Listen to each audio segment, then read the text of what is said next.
Assalamualaikum warahmatullahi wabarakatuh. Salam, Om Swastiastu, nama budaya dan salam kebajikan. Kami dari kelompok 1 akan memaparkan materi tentang ancaman ideologi dasar negara. Ideologi adalah sistem pemikiran abstrak, tidak hanya sekedar pembentukan ide yang diterapkan pada masalah publik sehingga membentuk konsep ini menjadi inti politik secara implisit. Setiap pemikiran politik mengikuti sebuah ideologi maupun tidak diletakkan sebagai sistem berpikir yang eksplisit. Pancasila sebagai sebuah ideologi bangsa Indonesia masih rawan terhadap berbagai ancaman. Salah satunya dari paham komunisme yang bersembunyi di balik semboyan demokrasi. Apa sih ideologi dasar negara? Jadi, Pancasila adalah sebuah ideologi negara dan bangsa Indonesia yang bersifat terbuka. Dalam arti, isi dari dalam Pancasila tidak bisa berubah-ubah sesuai kondisi perkembangan tertentu. Pancasila adalah hasil dari kontrak sosial. Jadi, Pancasila akan terus berlaku jika bangsa Indonesia masih menyepakatinya secara bersama-sama. Pancasila sebagai ideologi bangsa adalah Pancasila sebagai cita-cita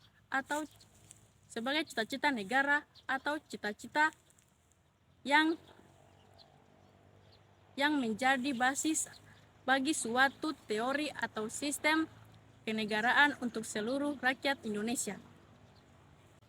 Apa sajakah fungsi ideologi sebagai dasar suatu negara? Peran lain yang dimiliki ideologi adalah sebagai alat dalam pencegahan terjadinya berbagai konflik dalam masyarakat.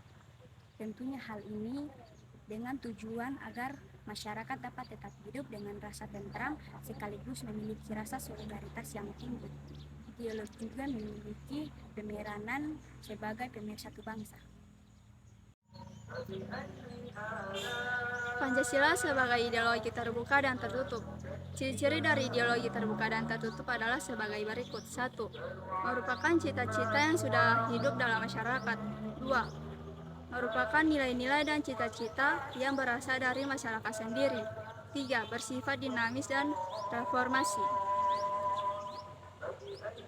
Ideologi tertutup. 1. Bukan merupakan cita-cita yang sudah hidup dalam masyarakat. 2. Kepercayaan dan kesetiaan ideologis yang kaku. 3. Terdiri atas tuntutan konkret dan operasional yang diajukan secara mutlak. Yang pertama, lemahnya pemahaman masyarakat terhadap ideologi bangsa, yakni Pancasila. Hal tersebut mengakibatkan perilaku masyarakat yang tidak sesuai dengan nilai-nilai Pancasila. Yang kedua, memunculkan berbagai gerakan separatis karena adanya perbedaan ideologi. Yang ketiga, rusaknya moral dan etika bangsa karena sikap serta perilaku bangsa yang tidak sesuai dengan nilai-nilai yang tertuang dalam Pancasila.